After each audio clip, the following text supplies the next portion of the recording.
Welcome. We are continuing with Ulladu Narpadu or Saddarshanam. We are going to look into a specific duality which is very important, the duality of knowledge and ignorance. Also, especially because the state of self-realization is interchangeably called as self-knowledge, the word knowledge has to be clarified as opposed to the duality of knowledge and ignorance. This will be done through the next four verses. So, verse number 10. I'll first chant the verse and then we will look at the meaning and go forward. அறியாமை விட்டறிவின்றாம் அறிவு விட்டவ் அறியாமை இன்றாகும் அந்த அறிவும் அறியாமையும் ஆர்க்கென்றம் முதலாம் தன்னை அறியும் அறிவே அறிவு. Translation is that worldly knowledge and ignorance always go together. The knowledge is not there without ignorance, and ignorance is not there without knowledge. Therefore, to inquire to whom is this knowledge and ignorance and find out the source of the ego is alone true knowledge. This is the meaning of the verse.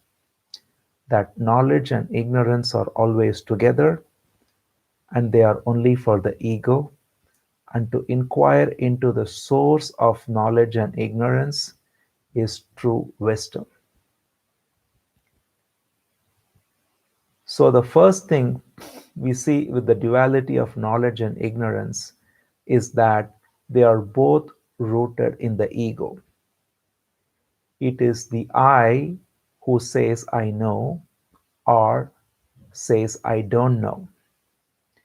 And since the ego itself is false, in the sense that it is temporary, it comes and goes, the very idea of knowledge and ignorance is also false.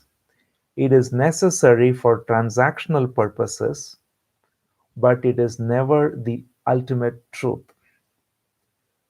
For instance, we can see that what is considered knowledge to one is considered ignorance to another. Just as an example, we may say to a child that the sun rises and sets, but in reality, the sun doesn't rise or set. So, what is knowledge at one level is ignorance is at another. Even going deeper, if we look at even a simple object like a table, we can say it is made of wood, and that is knowledge at one level.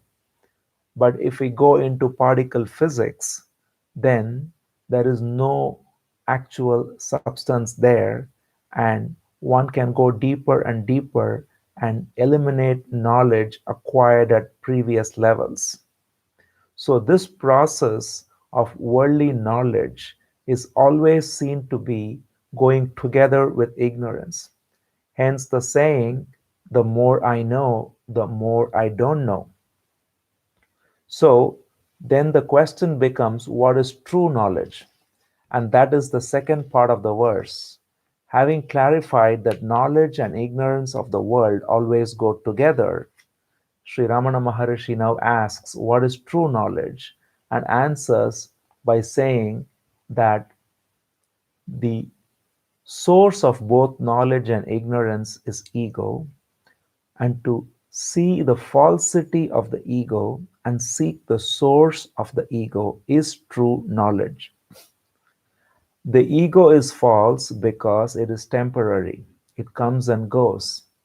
So what I say as I don't know or I know is only in the relevant context of a particular place or time. And it has no meaning in a different place or time. So the very ego, the construct I, is itself again seen to be a construct of place and time, and it comes and goes. There is no abiding ego called the I that remains constant. It varies between waking and dream and deep sleep, and even within waking, it takes different forms in different situations. Therefore, the ego is only a temporary phenomenon, and all knowledge and ignorance are only for this temporary false phenomenon. So, true knowledge is to seek the source of this false ego and find our real nature as awareness. This is the essence of this verse. The next verse also re emphasizes the nature of knowledge and ignorance. The verse I will chant: அறிவுறும் தன்னை அறியாத அயலை அறிவதறியாமை அன்றி அறிவோ அறிவயர்க்காதாரத் தன்னை அறிய அறிவறியாமை அரும். The meaning of this verse is to seek knowledge of outer phenomena or things is ignorance. True knowledge is to seek the very source or the substratum of all knowledge, and by seeking which and realizing which, the duality of knowledge and ignorance will be destroyed. So, the first thing that is pointed out here is other than the true knowledge of one's own being, everything else is ultimately ignorance. It may be necessary for us to transactionally deal with different aspects of the world, but it is never true knowledge. We can always see that any knowledge is only relative in nature and does not remain the same across time or even across people. So, to seek knowledge of outer things is necessary only for practical transactional reasons, but it can never lead to the true knowledge of one's own being. And this is also the reason why studying a lot of books or excessively focusing on gathering knowledge about spirituality is in the same realm as any other worldly knowledge, because it is something that is acquired and therefore it is only relative.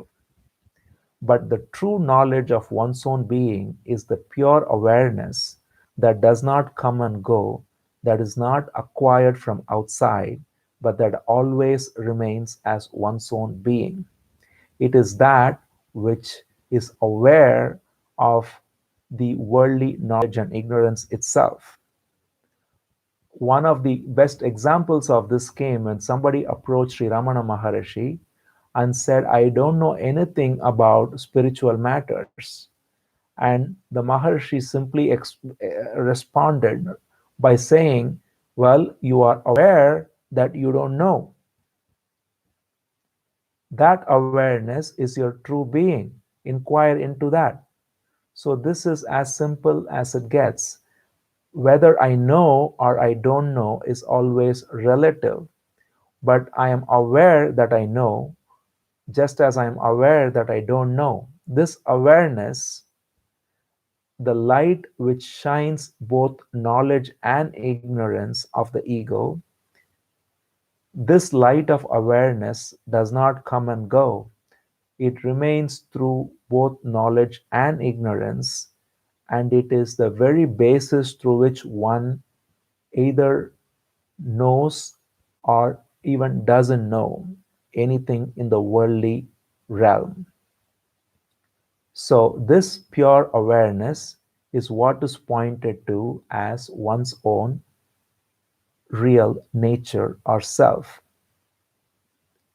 The one thing we can see here is that the ego always wants to know more about the world, and it is always in the process of accumulating knowledge, whether it is on worldly matters or on so called spiritual matters. But this process of accumulation of knowledge by the ego is only in the realm of the duality of knowledge and ignorance. The ego, which is the imaginary I that says, I don't know, then acquires some knowledge to say, now I know. And based on what the ego knows, it now seeks more knowledge. And the process is unending because, as we said, the more I know, the more I don't know. So it results in questions based on the answers I already have. And then when those questions are answered, then there are more answers which create more questions. This is the game that ego endlessly plays. But the awareness that is always effortlessly aware of the movement of the ego, the movement of both knowledge and ignorance, is untouched by knowledge and ignorance, and it is ever simply aware. So, here again, what is being pointed to is that the very basis or the substratum of knowledge and ignorance is this pure awareness, which is our real nature. And by realizing that, the duality of knowledge and ignorance goes away. The other important thing to also point out here is that for any knowledge of anything, one has to know the subject who is knowing. When we seek knowledge of the world, based on the faulty assumption that I am the ego, I am the body or the mind or thoughts or desires, then that very assumption implies that I am coloring my perceptions. And therefore, what I perceive through my senses and process through my memory is only relative. It is useful again for transactional reasons, but it can never be the ultimate truth. The ultimate truth of the object can be known only when the truth of the subject is known. And that is why to inquire into who am I is the primary inquiry into true knowledge. And when that knowledge is clear as pure awareness, then naturally we can see that all that is known by the ego as knowledge and ignorance are only relative movements that are not affecting our pure nature as awareness.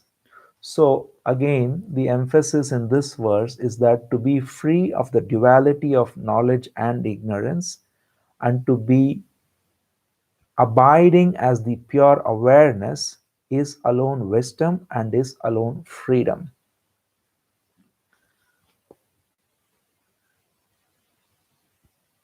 Uh, One other point that is brought out here is that to see any separation between ignorance and knowledge or between the subject and the object is itself false, because when I perceive this object, the whatever is known, as different from the knower, what I am not realizing is that the very construct of the known and the knower is based on memory, and it is only a product of the ego, which is nothing but the mind and the memory and the intellect and all of it, and it is only relative.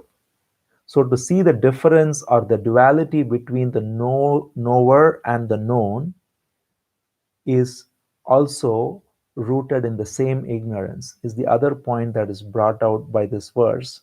And therefore, one has to seek the true source of both knowledge and ignorance, which is the ego, and seek the source of the ego. The next verse also emphasizes one more subtle point, which is that the source of both knowledge and ignorance, being of the nature of pure awareness, is not void or shunya. I'll chant the verse number 12, which explains that. அறிவறியாமையும் அற்றதறிவாமே அறியுமது உண்மை அறிவாகாது அறிதற்கு அறிவித்தற் அந்நியம் இன்றாய் அவிர்வதால்தான் அறிவாகும் பாழன்று அறி. The translation is that the true nature of self-realization is free from the duality of knowledge and ignorance.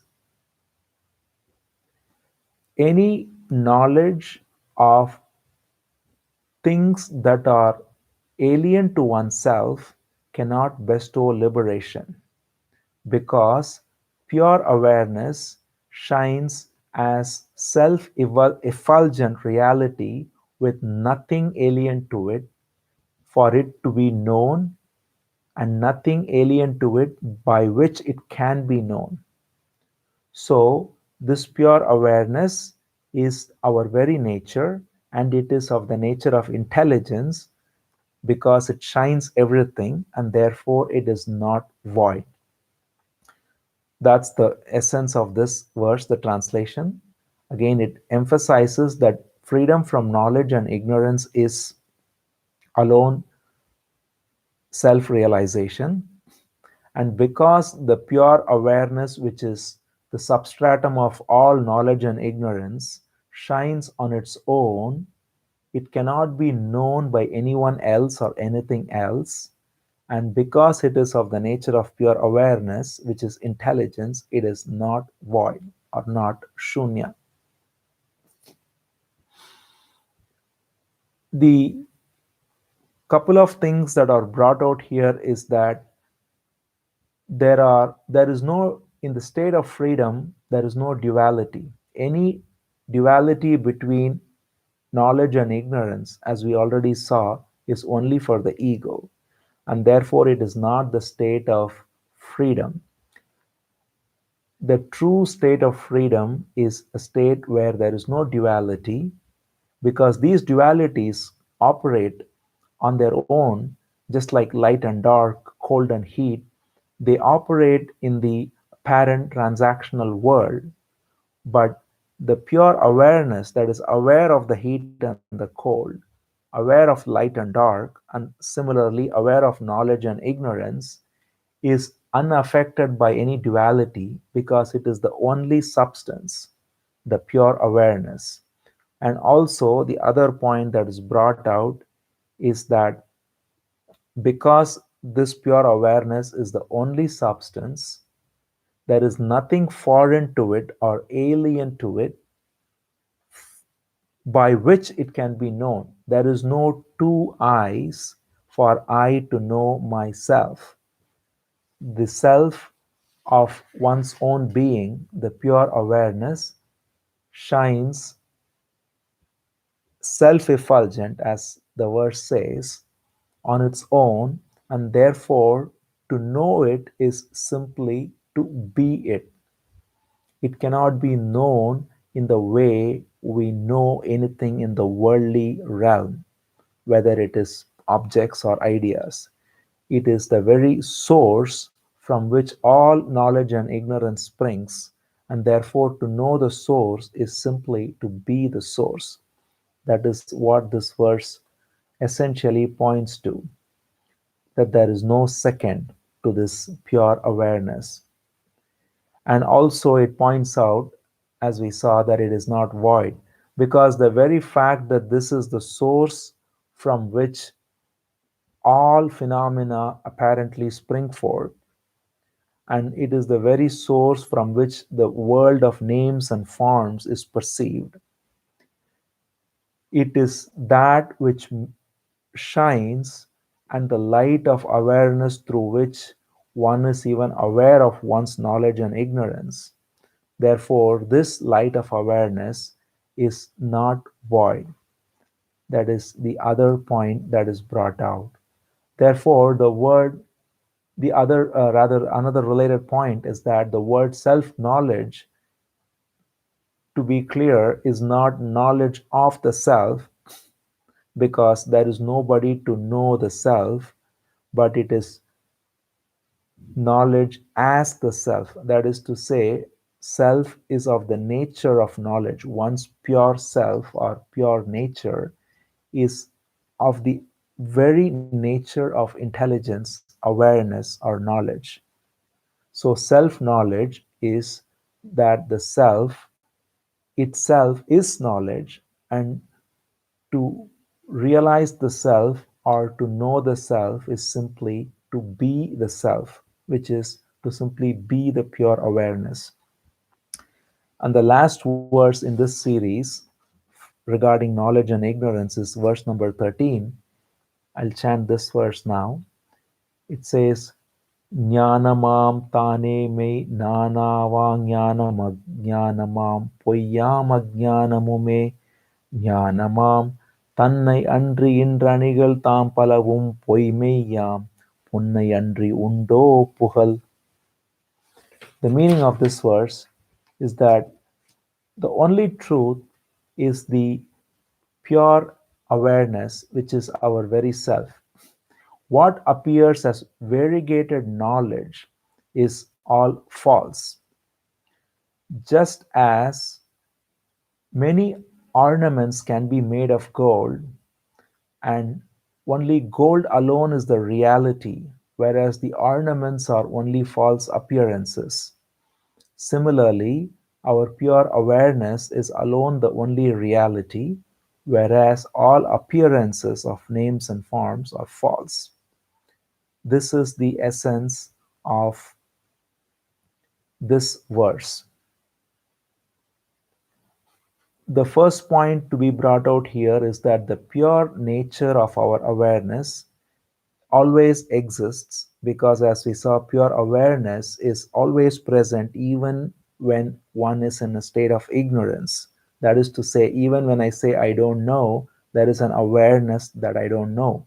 So the light of awareness shines, and therefore it exists at all times, and it is also sentient or intelligent.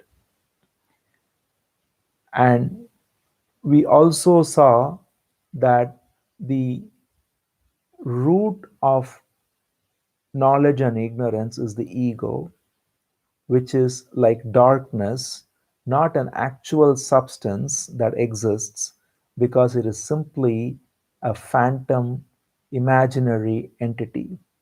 And therefore, instead of asking why there is ignorance or how there is ignorance, the real question to ask is who is having ignorance? Because the very question, who is having ignorance, will point to the fact that it is the apparent ego that is claiming to be in ignorance or in knowledge. And then, if we ask who is this ego, we find out that it is simply an imaginary construct, and who is aware of this construct is our very nature, our pure awareness.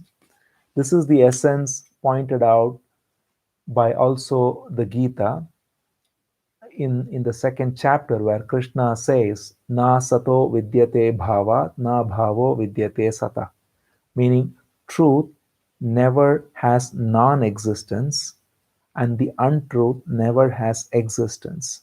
So the ego, which is untruth, in reality has no existence. It is just a phantom entity. The truth, which is our pure nature as awareness, never is non existent, it always abides.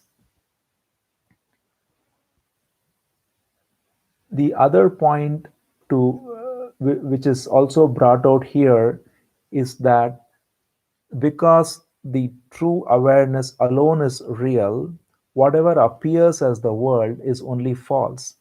It is something like how what we see a table is an apparent reality, but in reality, actually, what is there is wood. And of course, if we go deeper and deeper, what is there is not even wood, but particles and so on. But what appears as the name and the form of a table is an apparent reality and is useful for transactional purposes, but it comes and goes, and it is never to be taken as the ultimate reality of the substance. Same way, the world itself, with all the names and forms, are of the same nature in that they are an apparent reality and they come and go, but the awareness, which is the source of this apparent reality, which never comes and goes, is our true nature. The example given in this verse, to summarize it all, is a beautiful example of gold and ornaments. Gold can be made into many ornaments, and all those ornaments have names and forms, and they are apparently real, but they are only temporary. And before the ornament was there, during the time the ornament is there, and after the ornament is destroyed, in all three states, what is present is gold. Therefore, the gold is the substratum of the reality of the ornaments. And not only that, the gold is inseparable from the ornaments. So, there are a couple of things this metaphor brings forth. One is that the ornaments are an apparent reality, useful for transactional reasons, but the actual reality is the gold. Second is that the ornaments come and go, but the gold always abides, and it's the real essence. And the third is that the ornaments can never be separate from the gold. When we see the ornament, the gold is right there. So, similarly, what Sri Ramana Maharshi points out through that example, it is also used in many other Vedantic texts, is that the world of names and forms is only an apparent reality, and it is essentially rooted in our pure awareness, which is what is the nature of God. And we, in our essence, being part of the same awareness, being part of God, that is the essence upon which the apparent world of names and forms are projected. And this world of names and forms comes and goes, but whether it is there or not there, the essential nature of pure awareness is always present, and in fact, the light which shines and makes the world appear, just as the gold makes the ornaments appear.